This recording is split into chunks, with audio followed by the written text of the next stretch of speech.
Gəncə region ölkələrinin baytarlıq sahəsində əməkdaşlığını müzakirə edildiyi mühüm beynəlxalq tədbirə ev sahibliyi edir.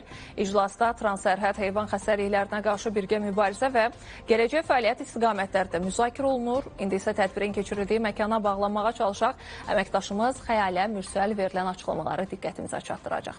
Salamlayıram Xəyalə sizi. Ətraflı məlumat sizdədir, buyurun.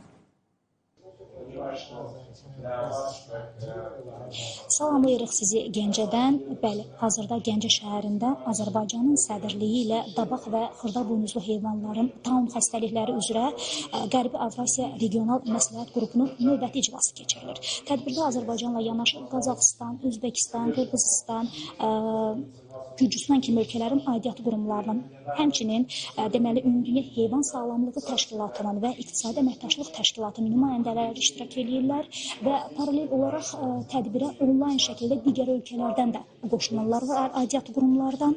Deməli tədbirdə heyvan xəstəlikləri ilə mübarizə çərçivəsində mövcud vəziyyət, Azərbaycan Respublikasında epizotoloji durum, taun xəstəliklərinə qarşı heyvanlar arasında mübarizə tədbirləri, profilaktik tədbirlər müzakirə olunur. Qeyd edeyim ki, Azərbaycan Məsləhət Qrupuna 2027-ci ilədək deməli sədrlik eləyəcək və tədbir hazırda davam edir. Biz növbəti xəbər buraxılışlarında tədbirlə bağlı və burada səsləndirilən mühüm mövzularla, məqamlarla bağlı daha ətraflı materiallar çatdırmağa çalışacağıq. Hələlik isə bu qədər. Qeyd edeyim ki, tədbir 3 gün davam edir, 3 günlük tədbirdir və burada yenə qeyd edirəm heyvan xəstəliklərinə qarşı, transsərhəd heyvan xəstəliklərinə qarşı deməli mühüm məsələlər müzakirə olunur.